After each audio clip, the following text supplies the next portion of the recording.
Voilà. Donc, bienvenue à cette première session du cours de Python 2, session mois de juillet. Voilà.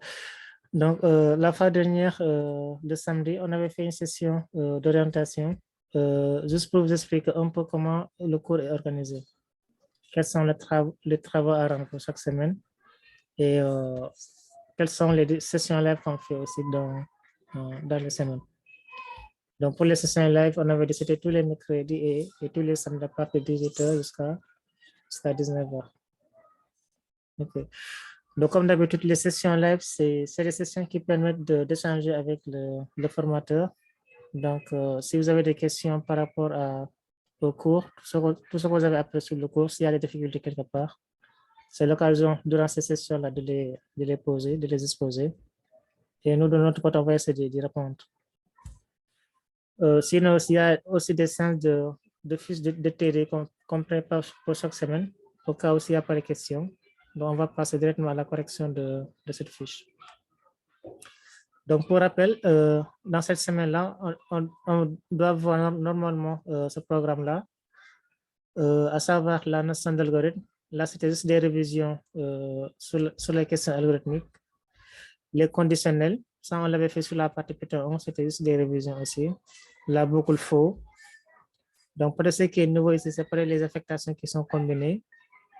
La boucle loyer, on l'avait fait sur le Python 1. On a fait aussi des rappels sur ce cours. Les boucles imbriquées, donc ça, c'est nouveau pour vous. Et les ruptures aussi de séquence. Voilà. Donc, les nouveautés pour ce cours de Python 2 là, c'est juste les affectations combinées, les boucles imbriquées et les ruptures de séquence.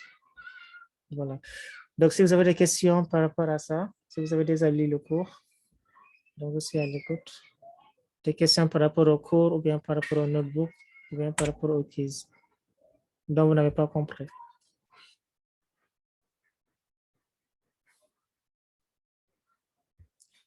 C'est bon?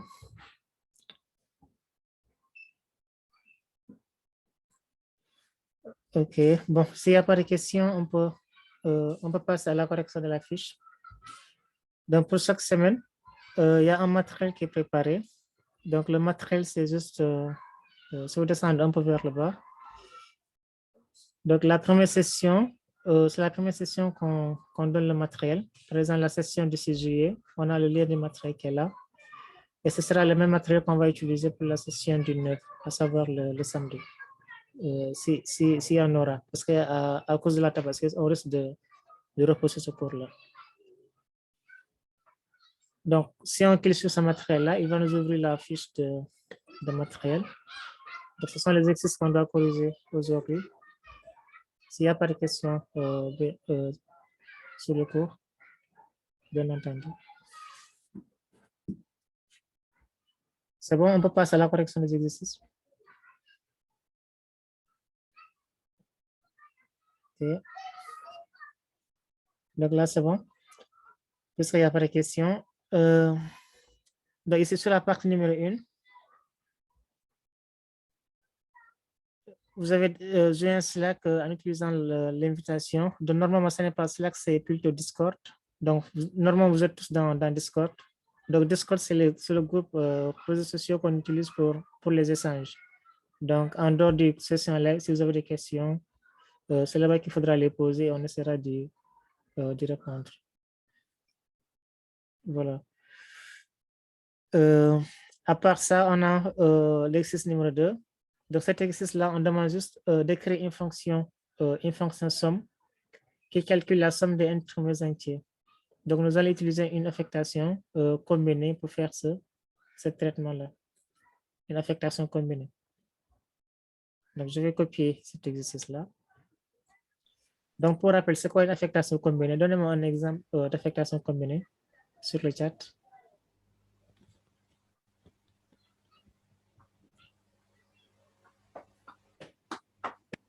Un exemple d'affectation combinée avec l'addition ou bien avec la soustraction. Ça, c'est exercice 2.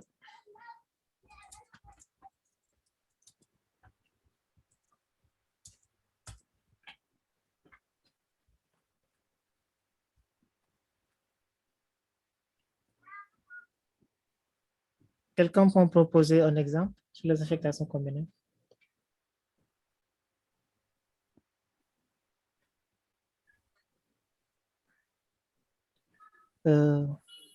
Personne? Je vais partager mon tableau blanc. Donc, si on veut dire par exemple, supposons x plus égale 4. Ça, c'est équivaut à dire quoi? C'est équivaut à dire quoi?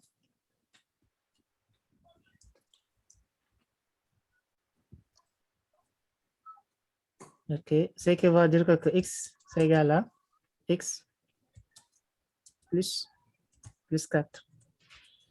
Donc, ça, on appelle ça des affectations combinées. Donc, l'opérateur de, de l'addition ou de la soustraction, on le met devant l'égalité. Donc, pour éviter de répéter la même variable à droite de l'expression, on met tout simplement l'opérateur devant le signe égal. Donc, ce qui est valable pour l'addition, c'est aussi valable pour la soustraction, la multiplication, la division, le modulo et autres. Donc, voici les différents opérateurs combinés qui existent. Donc, c'est plus égal. On a le moins égal. Donc, je change la langue.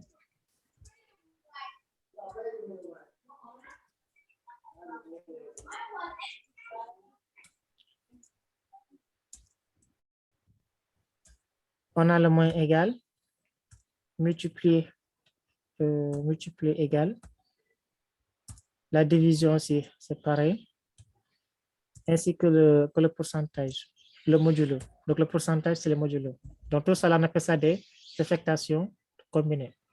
Voilà. Mais ici, qu'est-ce qu'on demande de faire sur cet exercice-là? D'écrire un programme qui calcule les n premiers nombres en utilisant les affectations combinées. Donc, ça veut dire quoi? Si on a, supposons, si on donne n égale à, si on donne n égale à 5, par exemple, le programme, qu'est-ce qu'il doit faire? Il doit faire la somme des n premiers éléments, c'est-à-dire la somme de 1 allant jusqu'à 5. Ce sera 1. Wow. Ce sera 1 plus 3. S'il vous plaît, merci de mettre votre micro à mute, s'il vous plaît. Donc, ce sera 1 plus 2 plus 3 plus 4 plus 5. Voilà. Et là, on calcule, on affiche le résultat. C'est ça ce que l'opérateur doit faire. 1 plus 2 plus 3 plus 4 plus 5. Et le résultat, on l'affiche. Donc, 1 plus 2, ça donne déjà 3. Plus 3, ça donne 6. Plus 4, ça donne 10. Plus les 5, ça donne 15. Donc, le programme doit pouvoir faire ce traitement-là. Donc, on revient sur le notebook. Qu'est-ce qu'on doit faire? Donc, ici, on doit écrire une fonction. Donc, pour rappel, ce qu'on avait vu sur le cours de Python 1, donc cette fois-ci, on doit écrire une fonction. La première chose à faire, c'est de se poser pas mal de questions. Est-ce que la fonction prend des paramètres? Si oui, quel est le nombre de paramètres et quels sont leurs types? Et est-ce que la fonction renvoie un résultat? Si oui, quel est le résultat renvoyé? Voilà. Et ici, qu'est-ce qu'on fait? On va essayer de répondre à ces différentes questions-là. On va essayer de répondre à ces différentes questions. Quels sont les paramètres de la fonction? S'il y en a. Est-ce qu'on a des retours? Retour de la fonction. Si oui, on a combien de... quel est le type de retour? Voilà.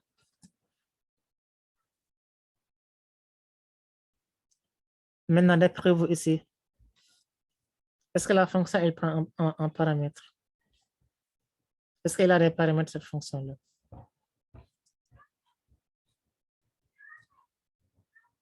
OK, la fonction prend un paramètre. Vous pouvez aussi parler directement sur le chat. Parfois, je ne regarde pas les messages. Donc, ça prend un paramètre. Un paramètre de type.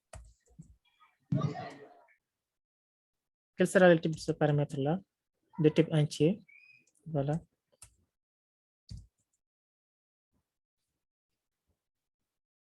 Est-ce que la fonction R renvoie un résultat? Ok, il y a quelqu'un qui propose de float. C'est possible aussi d'utiliser le float. Mais est-ce que ici la fonction R renvoie un résultat? Oui. De type int. Puisqu'on fait, on fait la somme des entiers, donc forcément il va renvoyer un entier. Voilà. Donc ici maintenant, on va passer à la définition de la fonction. Définition.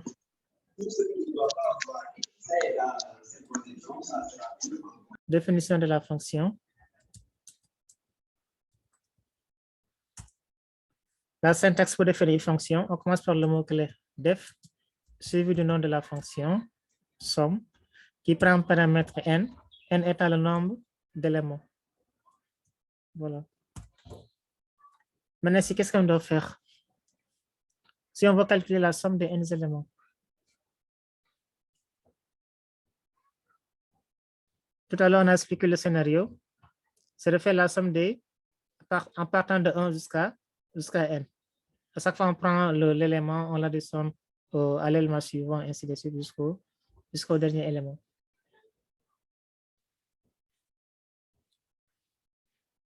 Donc ici, la première chose à faire, c'est quoi? On va initialiser une variable s. Par exemple, on va l'initialiser à 0. Puisque 0, c'est l'élément net de la... merci. Abdallah. Donc, n, c'est s. 0, c'est l'élément net de la multiplication, de la division, autant pour moi. Après, qu'est-ce qu'on fait? On va parcourir. Donc, on parcourt les éléments allant de 1 jusqu'à n. Donc, qu'est-ce qu'on fait? For i in range, si vous vous rappelez de la boucle for i in range de quoi? Ici, on va s'arrêter à quoi? À n ou bien à n plus 1? 0n. Donc, avec le range, si on s'arrête à n, si on fait comme ça, par exemple, après, il ne va pas prendre en compte le dernier élément. Donc, on va tester ça pour voir. Parce que range, ça s'arrête à n-1. C'est-à-dire qu'il va prendre de 0, 1, 2, 3 jusqu'à 4, jusqu'à n-1. Si n égale à 5, il va s'arrêter à 4. Donc, normalement, on doit prendre ici n plus 1. Si on va prendre en compte le dernier élément. Voilà, puisqu'il commence à compter à partir de 0, donc on va s'arrêter à n plus 1. Et à l'intérieur, ce qu'on fait, on utilise l'affectation combinée. Voilà, donc là, on calcule. Dans les normes, on devrait faire ça. S égale à S plus I. Et prenant les valeurs allant de 0 jusqu'à n. Mais puisqu'on nous a dit d'utiliser l'opérateur combiné, donc le S ici, on va le mettre, on va l'enlever et on va mettre l'opérateur devant l'égalité. Donc ce qu'on doit faire ici, c'est quoi? C'est plus égal I. Qui équivaut à dire que je le mets en commentaire, que S égale à S plus I. Voilà. Maintenant, une fois qu'on termine de faire le calcul, on va juste renvoyer le résultat. Donc, si on doit renvoyer le résultat, quelle est la commande qu'on va utiliser? La commande qui permet de renvoyer un résultat, on fait return S. Voilà. Merci. Aussi, ce qui est recommandé, par exemple, si vous devez définir des fonctions, toujours il faut séparer les codes dans des blocs différents. Donc, ici, on a créé un bloc dans lequel on a écrit la fonction somme. Donc, si on termine, on exécute ce bloc-là, on le compile. Donc, quand on le compile, s'il n'y a pas d'erreur, pour maintenant passer au test de la fonction, il faudra créer un nouveau bloc. Donc là, il a bien compilé. On a le petit V qui s'affiche juste à côté. Là, c'est bon. Le print, quand on va tester, c'est après qu'on va mettre le print pour afficher le résultat. Donc, si on veut, on peut le mettre directement là, mais le mieux, c'est quand on fera appel à la fonction, on affiche le résultat. Voilà. Donc, pour tester cette fonction-là, on va créer un nouveau bloc et dans lequel on va mettre des commentaires. Donc là, on va tester notre fonction somme. Voilà. Donc, pour tester la fonction, il faut savoir ce que la fonction a besoin pour fonctionner. Donc, tout à l'heure, ici, vous avez dit que la fonction a besoin d'un paramètre de type entier. Et ce paramètre-là, on l'a nommé ici n. Donc, la première chose à faire, puisque la fonction a besoin de ce paramètre-là pour qu'elle puisse fonctionner, donc la première chose à faire, c'est de récupérer le paramètre. Donc, on a vu la fonction input qui permet de récupérer des valeurs qui sont saisies au clavier. Donc, la première chose à faire, on récupère le nombre. Voilà. Donc là, on va récupérer le nombre n qui est de type entier. Donc, pour récupérer ces variables-là, on va mettre n égale à. Quelle est la syntaxe à mettre? Si vous vous rappelez de la fonction input, plus la conversion en type entier, qu'est-ce qu'on va faire? N égale à quoi?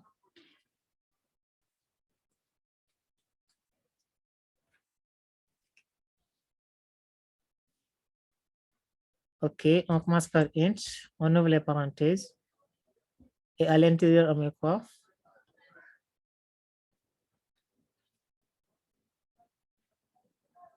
Qu'est-ce qu'on met à l'intérieur de la fonction int?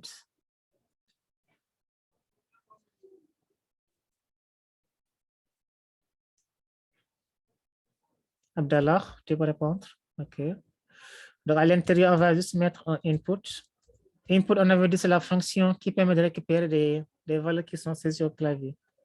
Donc, par défaut, la fonction input, elle renvoie des chaînes de caractères. Donc, puisqu'elle renvoie des chaînes de caractères, il faudra penser à faire la conversion. Donc, si vous avez besoin de récupérer la valeur en entier ou bien en float ou bien en booléen, il faudra toujours penser à faire la conversion de la valeur renvoyée par la fonction input, qui est toujours une chaîne de caractères. Voilà, donc ici on met quoi? Input, donner un nombre,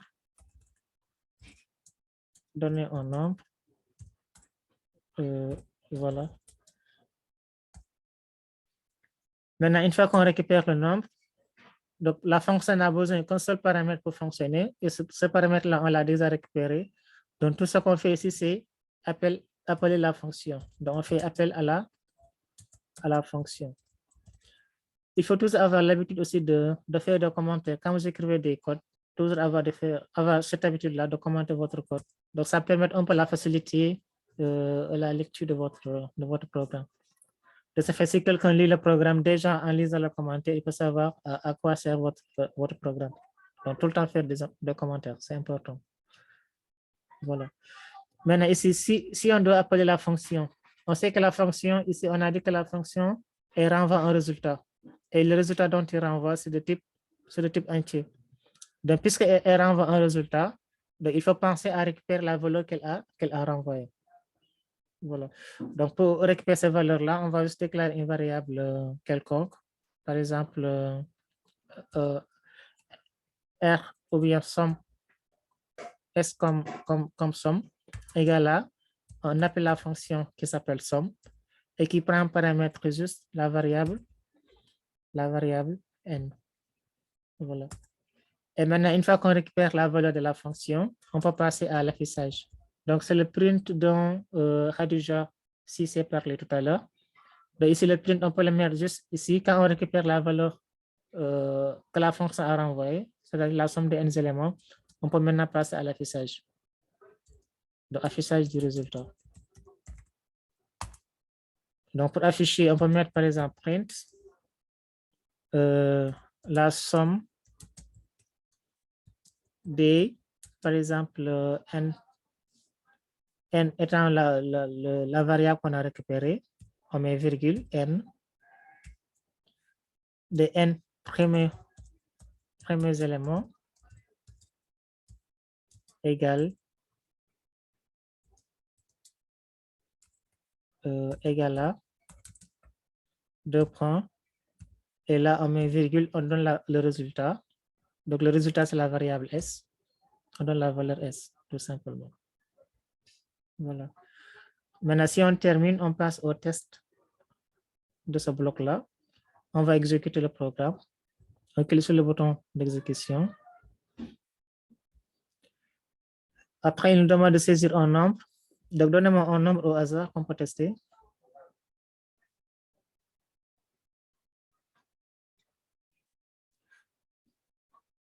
OK, il y a quelqu'un qui propose 7. On donne la valeur 7. OK, il dit la somme des 7 premiers éléments égale à 28. Voilà, il y a quelqu'un qui disait que si on met directement somme n, il va afficher le résultat. Donc ça, c'est vrai, mais seulement que il va juste afficher un résultat qui est brut. Donc, l'utilisateur ne saura pas à quoi sert cette valeur-là. Donc, le mieux, c'est d'écrire un message explicite qui permet de savoir la valeur qu'elle a renvoyée, ça représente telle ou telle chose. Donc, ça, c'est important. Toujours être clair dans les résultats que la fonction renvoie. Sinon, si on fait directement comme ça, comme tu l'as expliqué, ici, en enlevant tout ça, en faisant comme ça. Donc, si on fait ça directement, il va afficher le résultat, certes, mais ça ne sera pas trop clair. Quand on met ici 7, là, il affiche 28. Donc, non, on ne saura pas 28 à quoi ça sert. Si une personne lambda d'avion, il fait ça, il exécute le programme et qu'il voit le 28, il ne saura pas à quoi sert ce 28-là, à quoi ça signifie. Donc, c'est pour cela, tout le temps, il faut avoir l'habitude de bien écrire des messages qui sont explicites, qui permettent de la compréhension des personnes qui utilisent votre programme. Parce que le programme, vous l'avez défini, vous saurez à quoi ça sert, mais quelqu'un d'autre, s'il va tester votre application, donc s'il voit des résultats qui sont bizarres, il ne saura pas à quoi ça sert, à quoi ça correspond. Donc tout le temps, on va écrire des messages explicites qui permettent de mieux comprendre votre logiciel. Voilà. Y a-t-il des questions par rapport à ça? Donc ça, c'était la deuxième partie de l'exercice. C'est bon? Voilà. Donc s'il n'y a pas de questions, on passe à l'exercice suivant.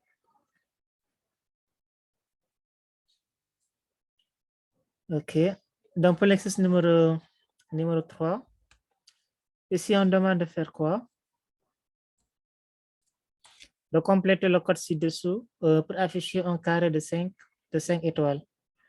Par exemple, ici, on a écrit 2 lignes de code qui ne sont pas complets et ce sera à nous de le compléter.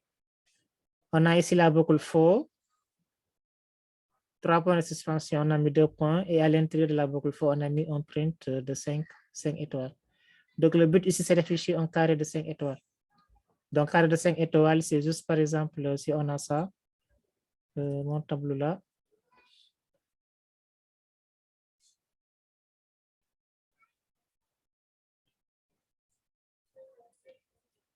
5 étoiles, ça veut dire quoi? Là, on aura par exemple 5 étoiles. On rabaisse la ligne. On aura aussi 5 étoiles, ainsi de suite, jusqu'à avoir un carré. C'est-à-dire 5 lignes et 5 colonnes. Voilà. Donc, le programme, c'est ça qu'il doit faire. On revient sur le notebook.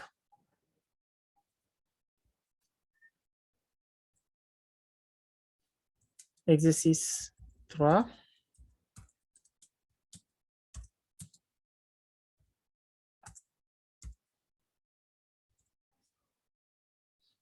Complète le code ci-dessous pour afficher un carré de 5 étoiles.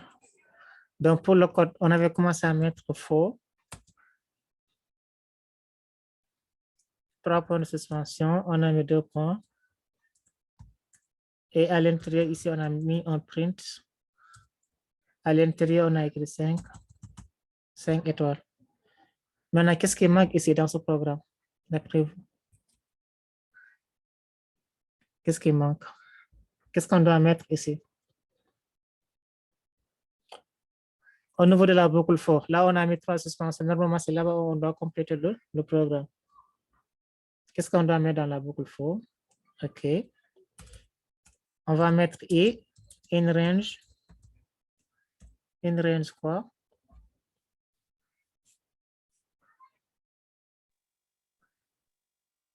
Range quoi? 1, 2 ou 3 ou 5?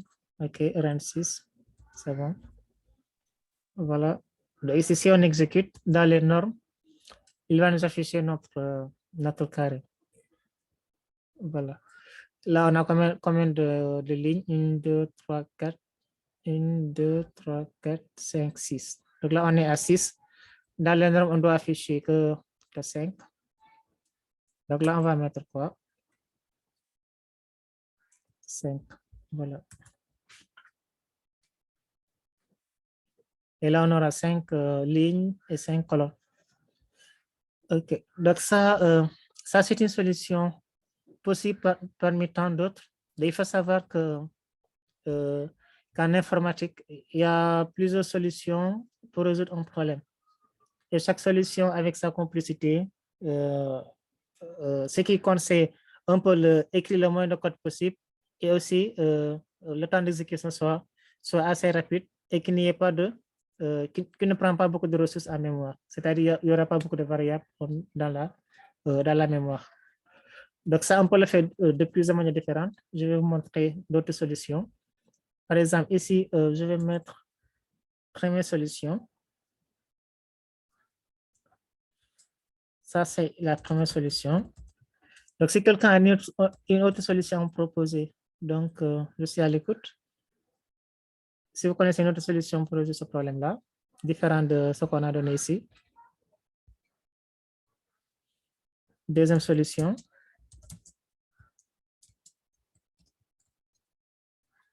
Quelqu'un a-t-il une idée sur une deuxième solution pour ce problème-là?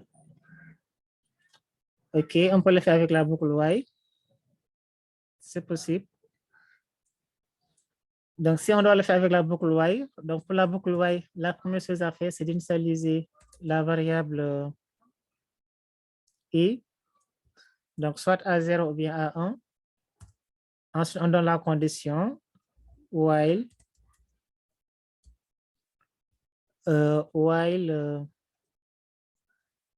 quelle est la condition d'arrêt ici? While i inférieur à, OK, inférieur à 5.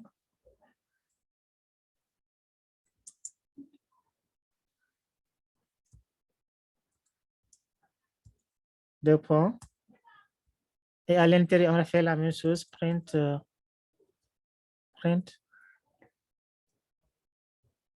les 5 étoiles. OK. Bon, si tu mets inférieur égal à 5, dans ce cas-là, le i, là, il faudra l'initialiser à 1. Si c'est inférieur égal à 5, le i, il faut l'initialiser à 1. Donc, la condition d'arrêt ici va dépendre de la variable d'initialisation. Si on met 0, on commence à compter à partir de 0, 1, 2, 3, jusqu'à 4. Quand on est à 4, on a déjà 5 éléments parce que les 0 en fait partie. Mais si ici on met 1, dans ce cas-là, ici, il faudra mettre inférieur ou égal à 5.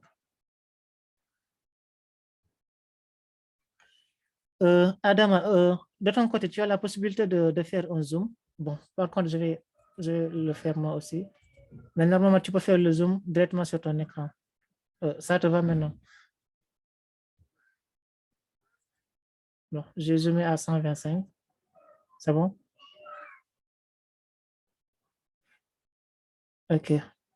Mais aussi, il faut savoir que sur votre côté, vous avez la possibilité aussi de zoomer votre écran pour voir ce que j'écris ici.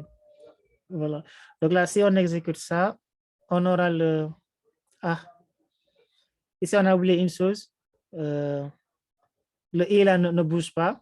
Donc, si vous regardez ici, le programme ici va tourner à l'infini. Vous voyez.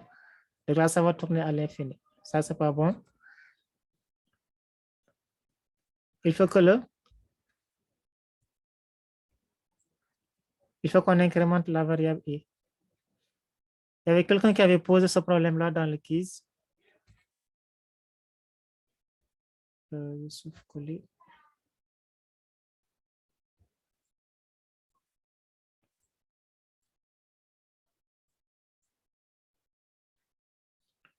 Donc ici, il faudra incrémenter après la variable i.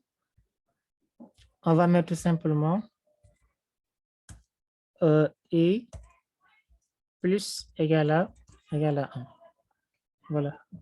De ce fait, le i là va changer à chaque itération.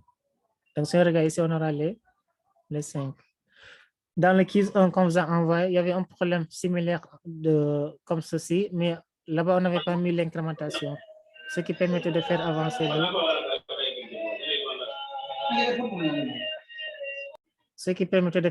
le compteur. Voilà. Donc là, c'est une troisième solution. Une deuxième solution, il faut savoir qu'il en existe une troisième, même une quatrième solution pour résoudre ce problème-là. Voilà, donc moi, je n'attends pas à cette solution-là. On va proposer une autre solution. Troisième solution. Troisième solution. Donc ça, on peut le faire avec les opérateurs qu'on connaît sur les chaînes de caractères. Donc, on avait vu l'addition, on avait vu la soustraction sur les chaînes de caractères. Par exemple, si on fait, par exemple, comme ça, Toto, après la chaîne, on fait multiplier par 4. Là, je mets espace à l'intérieur, par exemple. Là, juste pour vous montrer. Si on fait ça, automatiquement, il va afficher la chaîne Toto 4 fois. Parce que là, on l'a multiplié par 4. Donc, si par exemple, on veut que chaque fois qu'on multiplie, qu'on affiche la chaîne Toto, qu'on le ramène à la ligne, tout ça là, il faut le mettre dans une fonction print. Par exemple, ici, on met print. On ouvre le double quote. Là. Et juste après avoir affiché la chaîne, on met anti-slash n. Donc, anti-slash n, là, ça permet de faire un retour à la ligne. Ça crée un retour à la ligne. Donc, ici, si on exécute ça, il va afficher la même chaîne Toto, mais cette fois-ci, il va l'afficher à la ligne. Donc, chaque Toto, il le met sur une nouvelle ligne. Voilà. Donc, ici, avec ce même principe de fonctionnement, on peut l'utiliser sur les étoiles. Donc là, au lieu de mettre ici Toto, par exemple, on va juste mettre 4, 5, non 5 étoiles, tout simplement. Et là, vous allez voir que c'est encore plus simple. Ici, on a une seule ligne de code par rapport à ça. Là, on a combien de lignes de code? 1, 2, 3, 4. Ici, on a combien de lignes? On a 2 lignes de code. Et il faut tout le temps penser à optimiser votre code. Tant qu'il y a une solution possible, vous regardez si c'est la meilleure solution ou pas. Si on a moins de lignes de code ou bien moins de variables qu'on utilise. Donc là, si on exécute ceci, ce bloc-là, on aura le même. Ici, au lieu de 4, ça va être 5. Voilà. On aura le même résultat. C'est bon? Donc ça, c'est encore plus simple que tout à l'heure, que ce qu'on avait fait ici. Donc, c'est important de connaître les opérateurs qui existent pour les chaînes de caractères. Donc, il n'y en a que 2. C'est l'addition et la soustraction. La multiplication, autant pour moi, désolé. Multiplication. L'addition, c'est le fait de fusionner des chaînes et la multiplication, c'est le fait de multiplier la chaîne plusieurs fois.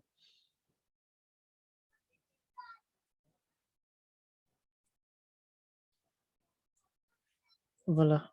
Donc, s'il n'y a pas de questions, on va passer à l'exercice suivant.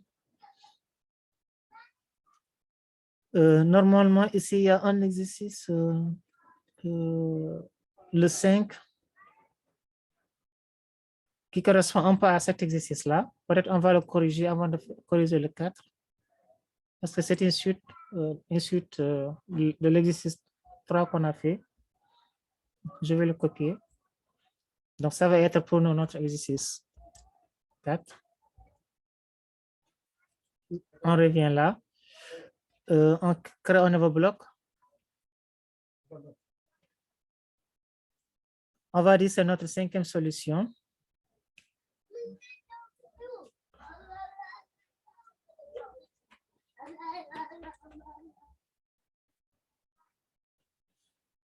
Jazz, exercice 4. Voilà. Donc, c'est un peu la suite de ça, parce qu'on doit aussi créer un programme qui affiche un carré de 5 étoiles. Mais cette fois-ci, ici, on demande d'utiliser, de compléter le code ci-dessous pour afficher un carré de 5 étoiles avec une boucle imbriquée. Donc, les boucles imbriquées, c'est juste le fait d'avoir une boucle dans une autre boucle. Donc, si vous regardez ici, là, on a deux boucles. On a la boucle for et on a la boucle J. On appelle ça des boucles imbriquées. Voilà. Donc, ici, il faut savoir que si on a ce genre d'éléments-là, je reviens sur le tableau là. Si on a ceci, ça, on peut le considérer comme étant un tableau. Ceci. On peut le considérer comme étant un tableau qui contient des lignes et des colonnes. Donc, ça, c'est la première ligne. Ça, c'est la deuxième, troisième, quatrième ligne. Et là, on a les colonnes. Et pour faire ça, si on veut définir ces éléments-là, on doit créer des boucles. On aura une boucle qui va parcourir les lignes et une boucle qui va parcourir les colonnes. Donc, la plupart du temps, la boucle qui parcourt les lignes, on appelle ça la boucle I. Donc, c'est la boucle I. Et l'autre, ce sera la boucle J. Donc, ce sont les J qui parcourent les colonnes. Donc, J, on va dire J pour les colonnes.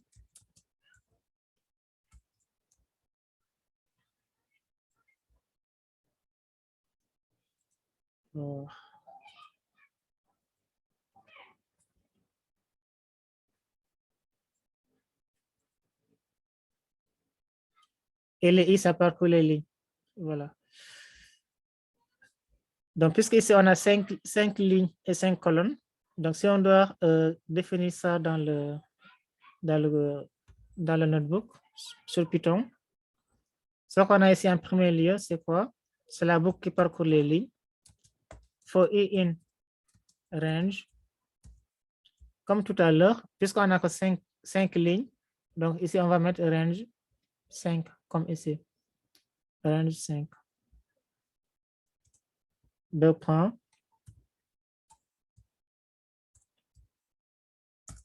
Après, pour chaque ligne, on parcourt les colonnes. Bon, on met en commentaire, on va mettre ici boucle des colonnes. Boucle des colonnes. C'est la boucle J. For J in range. Puisque J aussi, c'est 5 colonnes, on va mettre directement range 5. Et à l'intérieur, ce qu'on fait, on va juste mettre un print. Ici, combien d'étoiles on va mettre dans le print ici? D'après vous. Est-ce qu'on va mettre 5 étoiles à l'intérieur ou bien un seul étoile? OK. Donc, dans les normes, on va mettre ici un seul étoile. Parce que dans chaque colonne, on a une seule étoile à mettre. Voilà. Donc, normalement, si on fait ça, ici, il y aura un problème. Vous allez voir ici tout à l'heure. Quand on va exécuter ici, on n'aura pas le carré, mais on va avoir une ligne continue. Vous allez voir ça. Vous avez vu? Là, on a une seule colonne qui contient que des étoiles. D'après vous, quel est le problème ici? Qu'est-ce qu'on doit faire comme traitement pour empêcher d'avoir toutes les étoiles sur une seule colonne? Qu'est-ce qu'on doit faire?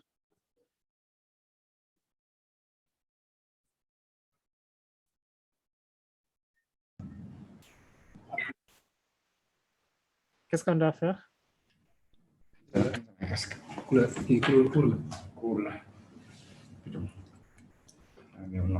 On fait, Abdallah dit qu'on fait étoile fois I. OK. Bon, étoile fois I, ici, hein? Bon, on donne la solution, on va voir. C'est que ça. Tu verras ce que ça donne comme résultat. Voilà. On réexécute. Tu vois? Est-ce que c'est bon? Ici, normalement, ici, qu'est-ce qu'on doit faire? Si vous regardez bien le, comment dirais-je, je reviens sur l'écran. Donc, si vous regardez bien ici, avant de revenir à la ligne, il faut d'abord afficher les 5 étoiles. Dès qu'on termine d'afficher les 5 étoiles, après, on doit revenir à la ligne. Donc, on ne revient pas à la ligne tant qu'on n'affiche pas les 5 étoiles, c'est-à-dire les 5 colonnes. Maintenant, par défaut, la fonction print de Python, elle, à chaque fois qu'elle affiche un résultat, elle fait automatiquement un retour à la ligne. Donc, chaque fois qu'elle affiche, elle fait un retour à la ligne. Donc, nous, ce qu'on doit faire ici, c'est quoi? On doit lui dire d'empêcher de faire un retour à la ligne tant qu'on n'a pas fini d'afficher les colonnes. Puisque là, on a la boucle des colonnes qui est là. Donc, ce qu'on doit faire ici à l'intérieur, c'est quoi? On va mettre virgule. Ça, on l'avait fait sur le Python 1, si vous en rappelez, pour ceux qui l'ont fait. On va utiliser un argument qui s'appelle end. Donc, par défaut, le end de Python, sa valeur par défaut, c'est ça, c'est anti/n. C'est-à-dire, si on ne met rien, chaque fois qu'il affiche un message, automatiquement, il fait un retour à la ligne. Donc, nous, ce qu'on voit ici, c'est quoi? On va modifier ces valeurs par défaut. Donc, on va lui dire de ne plus faire retour à la ligne dès qu'on termine d'afficher, mais uniquement de mettre les éléments sur une même ligne, puisqu'ici, on n'a pas mis d'espace. Si on avait mis, par exemple, une valeur, ce sera cette valeur-là qui sera affichée. Par exemple, là, si on exécute, vous allez voir, on aura des étoiles, point virgule, étoile, point virgule. Donc, si on ne met rien, il va juste mettre des étoiles. Mais cette fois-ci, on a ici un autre problème. Le problème qu'on a cette fois-ci, au lieu d'afficher seulement 5 étoiles et revenir à la ligne, là, il a affiché toutes les étoiles sur la même ligne.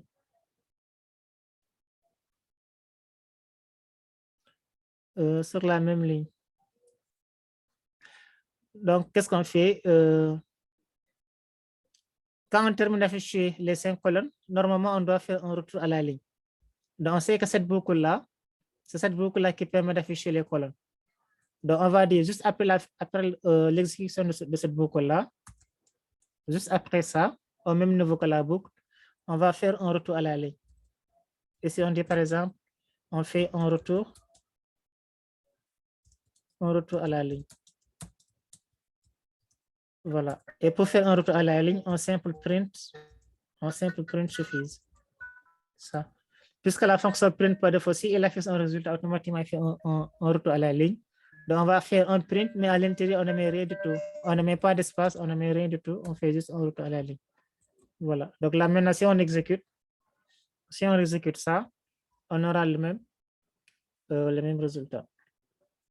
Donc, ça, c'est la correction de l'exercice 5 qui est donnée ici, qui est demandée là. Voilà.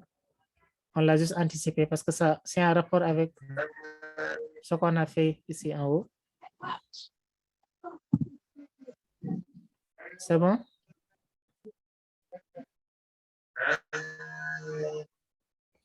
Donc, comme vous le voyez ici, on a, pour un seul problème donné, on a trouvé à peu près combien de solutions? On a trouvé 4 solutions. Et il y en a d'autres aussi qu'on peut utiliser. Ça, c'est la 4e solution qu'on a utilisée. Ça, c'est la 3e solution. Là, on a la 2e solution. Et ici, on a la première solution. Voilà. Y a-t-il des questions par rapport à ça?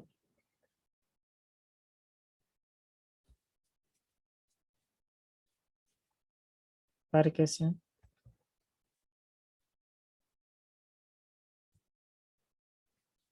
OK. Bon, il ne reste que 10 minutes. On corrige l'exercice suivant après on va s'arrêter là. On va corriger le 4. Donc, le 4 aussi, ça ressemble un peu à ça. C'est la même procédure, presque. Là aussi, on a plusieurs solutions par rapport à ceci. Ici, le motif qu'on a, c'est quoi? On a 1 étoile, après on a 4 étoiles qui suivent, après 1 étoile, après 4 étoiles, ainsi de suite. Donc, si vous comptez ici, on a 6 lignes. 1, 2, 3, 4, 5, 6. 6 lignes.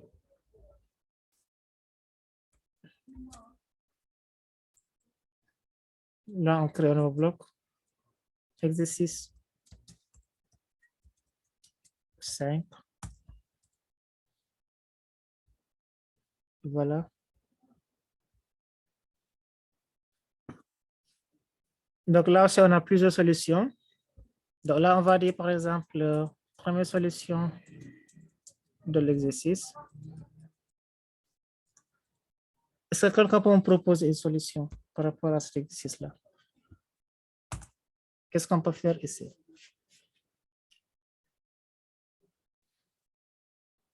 Ok, donc une solution avec la boucle for. Bon, là, on va dire une solution avec la boucle for. Voilà. On va mettre quoi? For i, une range combien? 6. Voilà.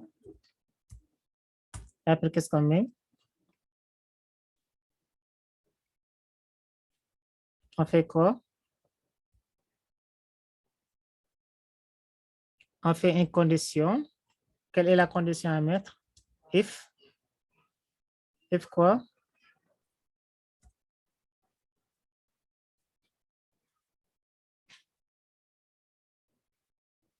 If i modulo, ça c'est le reste de la division. Si i modulo 2 est égal à 0, alors on affiche quoi? Print quoi? Un seul étoile. Sinon, else, on fait un print de 5 étoiles. Voilà. Donc ça, c'est une solution. Ce n'est pas la meilleure solution, certes, mais ça en est une. Si on exécute ici, on aura le résultat qui est demandé. Le modulo, bon, pour ceux qui ne connaissent pas, c'est l'opérateur qui permet de calculer le reste de la division. Donc ici, si vous regardez ce programme-là, on a ici 6 lignes. Donc la première ligne, la ligne numéro 1, on a un seul étoile. La ligne numéro 2, on a 3 étoiles. 3, on a une étoile. 2, on a 5 étoiles, ainsi de suite. Donc si vous comptez bien, les lignes qui sont impaires, c'est-à-dire 1, 3 et 5, on n'a que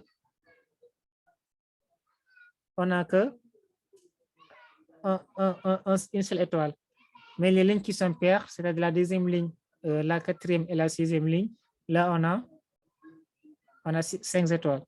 Donc pour savoir si la ligne elle est paire ou bien elle est impaire, on fait ce test-là.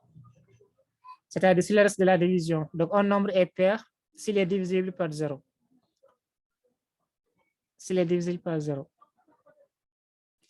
Donc si c'est égal à si le reste de la division est égal à 0, alors on affiche un seul étoile. Sinon, on affiche les 5 étoiles. Donc ça, c'est une solution parmi tant d'autres. Une deuxième solution qu'on peut avoir par rapport à cet exercice-là. Deuxième solution.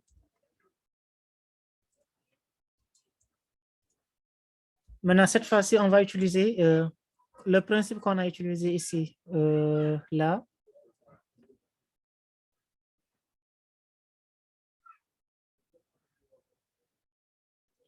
On va le faire cette fois-ci avec une seule boucle.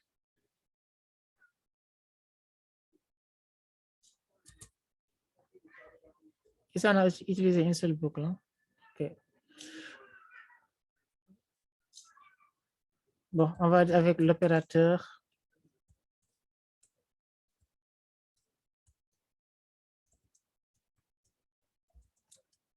de la multiplication des chaînes de caractères. Multiplication. C'est comme on avait fait ici. Hein? C'est où encore? C'est comme on l'a fait ici, en utilisant cet opérateur-là. Donc, si on regarde bien ici, on peut considérer ça comme étant un motif. Ça, c'est un motif, les deux premières lignes. Après, on a le même motif qui se répète ici et le même motif aussi qui se répète là. Donc, normalement, avec un seul print, on peut avoir ce motif-là, avec un seul print. Donc, si on peut l'avoir sur un print, dans ce cas-là, on aura la possibilité de multiplier ça, le nombre de fois que l'on souhaite avoir. Donc, ici, ça veut dire quoi? Juste avec une seule ligne de code, comme on l'a fait ici, il est où? Comme on l'a fait ici, c'est possible de le faire. C'est-à-dire quoi? On a fait juste un seul print.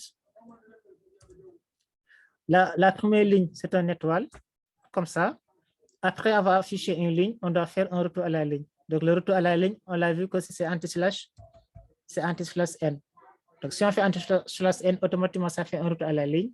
Et après ça, on doit aussi écrire 5 étoiles, juste après avoir mis un retour à la ligne. On met 5 étoiles. Voilà. Et après les 5 étoiles, on doit faire un retour à nouveau à la ligne, anti-slash n. Et puisque ce motif-là, étoile suivi de 5 étoiles, on l'a 3 fois. Ici, ce motif-là, ça c'est la première fois, ça c'est la deuxième, et ça c'est la troisième fois. Donc tout ça là, on va le multiplier juste par 3, tout simplement. Et là, vous voyez que c'est encore plus simple par rapport à tout à l'heure. Ici, on a utilisé combien de lignes de code? 1, 2, 3, 4, 5. Et là, on l'a fait en une seule ligne de code. C'est bon? Vous voyez, avec Python, c'est un langage qui est vraiment très simple, qui permet de faire pas mal de choses, d'optimiser pas mal de code. Qu'on fait en 5 ou 10 lignes, on peut l'optimiser en 2 ou 3 lignes maximum. Donc, toujours, il faut penser à optimiser votre code. Un code qui est plus simple, plus court et plus explicite, c'est un code qui est plus rapide et plus efficace en termes d'exécution, de résolution dans le programme. Voilà. Donc là, c'est bon. Ça, c'est une solution. Normalement, il y a aussi une autre solution. Au lieu d'utiliser ce bloc-là, donc on va peut-être copier ça. Pour une troisième solution, peut-être je vais les mettre là entre les deux. Ici, je vais coller ça ici. Maintenant, cette fois-ci, au lieu de tester les if, modulo et autres, on va juste mettre un print, comme tout à l'heure. Et là, la condition, ce sera 3. Puisqu'on aura 3 lignes avec un seul motif, c'est-à-dire un étoile, suivi de retour à la ligne, et suivi de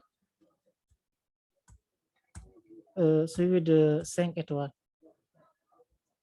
Voilà. Donc ça, si on le fait dans les normes, on doit avoir le même résultat. Donc là, on va dire par exemple, ça c'est la deuxième solution.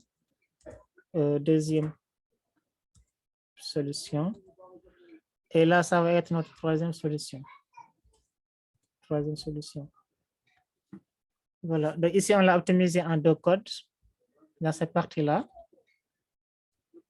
Là, on avait 5, je pense, 5 lignes de code. Ici, on l'a diminué en 2 lignes de code. Et là, on l'a diminué en une seule ligne de code. Voilà. Donc, tout le temps, il faut penser à améliorer votre programme. Donc, ça fois que vous donnez une première solution, il faut savoir qu'il y a une deuxième solution qui est beaucoup plus simple encore que celle que vous avez proposée.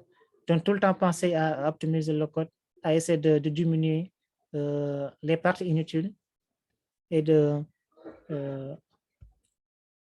d'utiliser les qui permettent de faire la même chose, la même chose, le même résultat. Donc, il y a pas mal d'astuces. Il y a la multiplication des chaînes de caractères qu'il faut connaître, ou bien l'addition des chaînes de caractères. Il y a les boucles for, il y a la boucle while. Voilà, il y a pas mal d'astuces qu'il faudra connaître pour résoudre pas mal de problèmes. Donc, il est 19h, je pense qu'on va s'arrêter là. Donc, s'il y a des questions par rapport à ce qu'on a fait là, je suis à l'écoute, ou bien par rapport au notebook, ou bien par rapport au quiz. S'il n'y a pas de questions aussi, on va se donner rendez-vous peut-être le samedi, hein, mais ce n'est pas encore confirmé à cause de la tabaski. Il se pourrait qu'on reporte la séance de samedi. Donc, si c'est reporté aussi, vous serez informé sur le groupe Discord. Au cas contraire, on fera cours le samedi à partir de 18h. Oui, Khadija, quelle est ta question? Oui, bonsoir. Oui, bonsoir. Oui. Oui, en fait, moi, j'ai un problème sur le déroulement du cours parce que je pensais qu'aujourd'hui, vous faites le cours, après, nous, on fait l'exercice. Donc, moi, je n'ai rien fait. Je me suis connectée comme ça. Je n'ai absolument rien fait. On dirait que la fois passée, je dormais. Si vous pouvez revenir de façon brève sur le déroulement du cours, parce que moi, je n'ai pas fait d'exercice, je n'ai rien fait. Merci. D'accord. En fait, pour les cours, d'habitude, tous les dimanches, pour chaque semaine, on met en ligne le cours de la programme de la semaine concernée. Donc, chaque semaine, on a un programme à faire, à respecter. Voilà. Donc, si tu entres dans le site, le lien du site, il est là. Donc, il est bien organisé. Il y a le menu de différentes rubriques du cours. On a la partie description qui permet de décrire un peu comment le cours est organisé.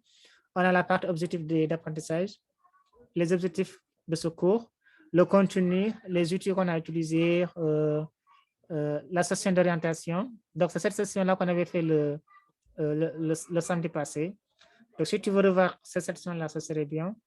Donc, il y a la vidéo qui est ici, dans laquelle on a expliqué comment le cours est organisé. Voilà. Donc, le but du cours, c'est on vous donne le cours à l'avance.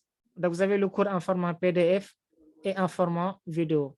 Dans chaque semaine, par exemple, pour la semaine 1, voici le programme de cette semaine-là. Dans ce programme-là, il y a les algorithmes qu'on doit faire, il y a les conditionnels qu'on doit apprendre, il y a les boucles for, les affectations, les boucles while, les boucles imbriquées et les ruptures de séquence. Donc là, ce sont des vidéos que vous voyez ici. Et il y a aussi le format PDF qui est là. Quand vous cliquez sur le format PDF, si vous avez du mal à comprendre, vous pouvez relire les vidéos. Là aussi, c'est plus explicite. Là-bas, il y a une personne derrière qui explique un peu chaque partie. Donc, par exemple, si vous cliquez sur PDF, là, il va vous ouvrir un onglet du cours. Donc, ici, on a tout le cours pour la semaine 1. Donc, c'est ce cours-là que vous devez apprendre à l'avance et essayer de comprendre ce qui est mis dans le cours. Donc, le but, c'est d'apprendre ce cours à l'avance. S'il y a des parties non comprises, vous les notez et lors des séances de session Zoom, comme aujourd'hui ou bien comme samedi, de poser ces questions-là.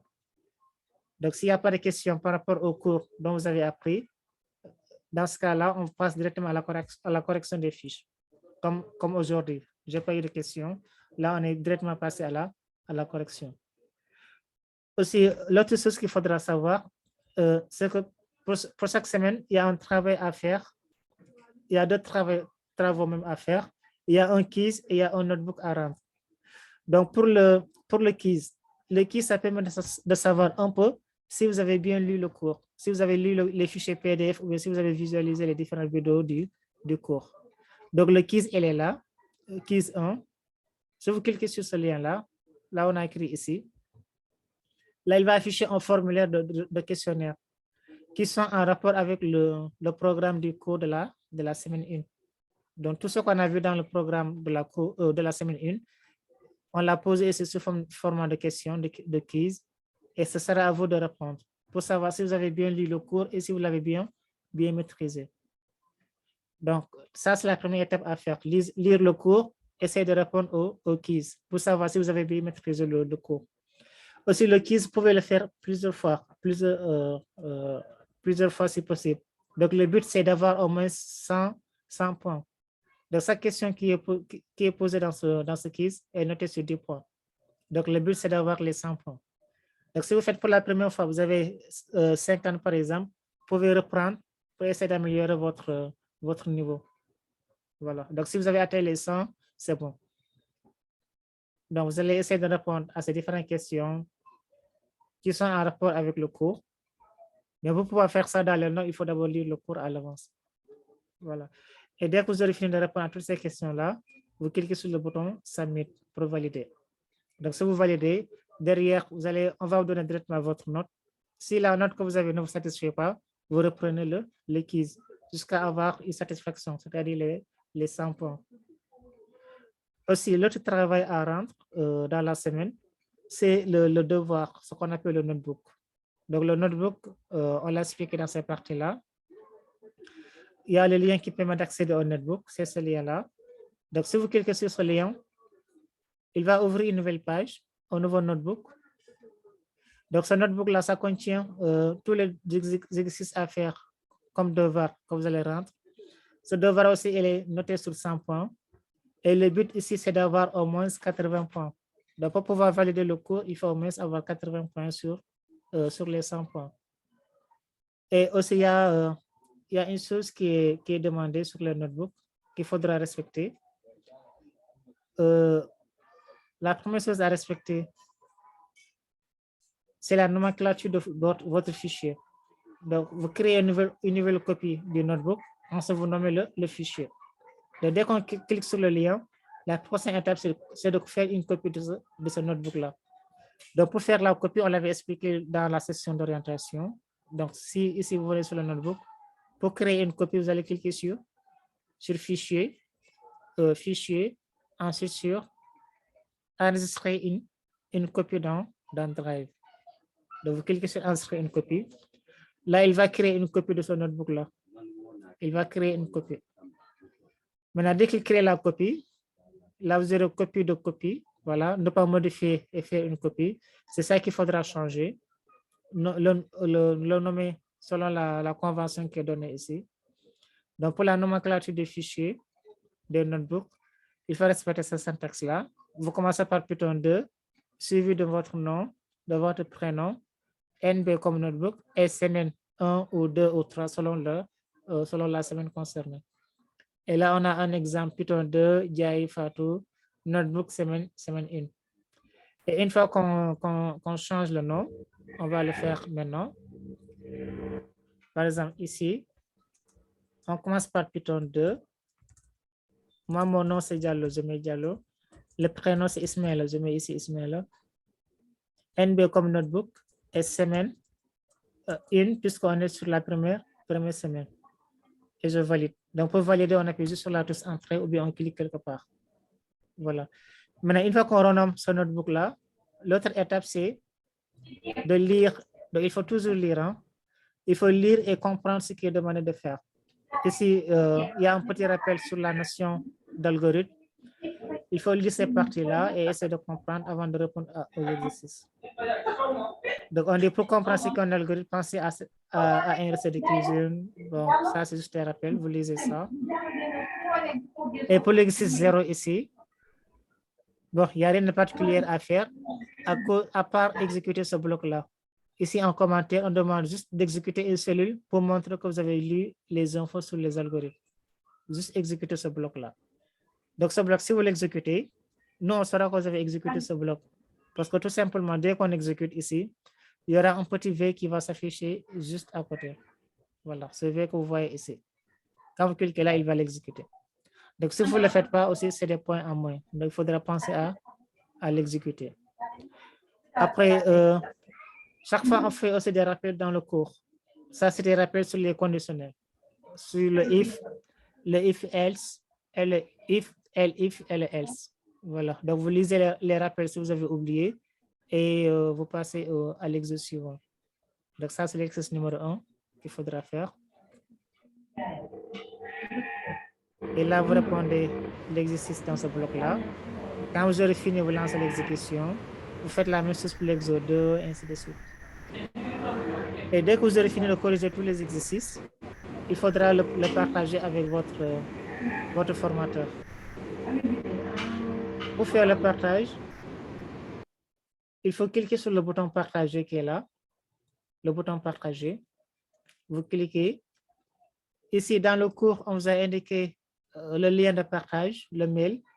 C'est mdiangale python2@gmail.com. Voilà, donc ici sur le partage, là, vous allez saisir ici l'adresse email de partage. On a dit c'est mdiangale python2@gmail.com. Aussi, je vais expliquer la fois passée pour le partage. Donc, par défaut, ici, on a le mode éditeur. Donc, ne changez pas ici. Si vous le changez, nous, on aura du mal à vous corriger. Ici, on a plusieurs options. On a lecteur, on a commentateur, on a éditeur. Donc, par défaut, vous laissez éditeur par défaut pour qu'on puisse vous corriger. Et là, après, vous pouvez écrire ici un petit message. Par exemple, bonjour Ismaël. Voici mon travail de la semaine 1 ou bien de la semaine 2. De la semaine. Bon, de la semaine 1 par exemple. Voilà.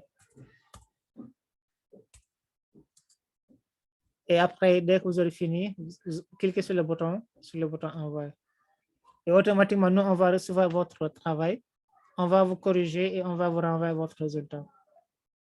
Aussi, le but, pour rappel, c'est d'avoir au moins 80 points. Donc, faites le maximum pour avoir au moins 80 points. Donc, le cours est validé si vous avez une moyenne de 80 sur 100 sur l'ensemble de vos exercices pour valider le cours. Donc, les exercices sont là. Si vous avez des problèmes sur un exercice quelconque, n'hésitez pas à les poser sur le groupe Discord. Donc, on sera là pour vous répondre. On sera disponible. Sur n'importe quel exercice, soit vous demandez à votre camarade, soit vous demandez à votre formateur. Donc, on vous expliquera le problème. Voilà. Donc, c'était ça. Tout sur le cours, il faut l'apprendre à l'avance. Les sessions mercredi et les sessions de samedi, c'est juste pour répondre à vos questions par rapport au cours. S'il y a des parties non comprises, nous, on va y répondre. Et aussi, on va passer aussi à la correction des différentes fiches de théorie qui sont préparées pour chaque semaine. Voilà. Bon, si c'est bon, s'il n'y a pas d'autres questions, on va s'arrêter là. Bonsoir, M. Diallo. Oui, bonsoir. C'est Thiam. Je m'excuse du retard. Hein. Ok, il n'y a pas de souci. J'étais en voyage. D'accord. Mais j'ai rattrapé en Kilo, ce qui a fait j'ai tardivement rejoint le groupe. Ok. Voilà. Mais comme vous l'avez dit, j'aurai l'occasion de regarder encore la vidéo. Ok. La vidéo dans le Discord. D'accord. Ok, c'était ça. Merci beaucoup. Ok, il n'y a pas de quoi. C'est bon. Normalement, après, vous aurez la vidéo de la session d'aujourd'hui et aussi le notebook. Donc, il sera partagé ici. Là, vous aurez le notebook de ce qu'on a fait ici. Tous les exercices qu'on a corrigés là, de 1 à 5. Après, ça sera posté ici sur le site, dans cette partie-là. Et la vidéo aussi qu'on est en train de faire sera postée sur cette partie-là. Donc, vous aurez la possibilité de revoir le notebook ou bien de revisualiser la vidéo de la séance. Et normalement, il nous reste des exercices à faire. Donc, si vous pouvez l'essayer pour la prochaine fois, ces 3 exercices-là, le 6, le 7 et le 8, donc ça serait bien. Vous essayez de tester ça pour voir si vous avez bien compris ou pas. C'est ce qu'on a fait ici. Et s'il n'y a pas d'autres questions, vous restez à l'écoute pour le cours de samedi, si ce sera maintenu ou pas. Sinon, on va se donner rendez-vous l'autre mercredi prochain. Aussi, n'oubliez pas de rendre votre notebook. Vous aurez jusqu'au lundi prochain à 23h59 pour rendre le travail. C'est-à-dire le notebook 1 et le quiz 1. C'est bon? OK. Donc, comme il n'y a pas de questions, on se donne rendez-vous samedi, si possible. Vous restez à l'écoute sur Discord. On va vous tenir informé de la suite. Voilà. Merci et à très bientôt.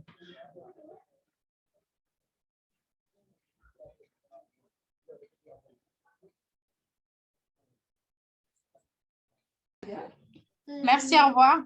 Merci, au revoir.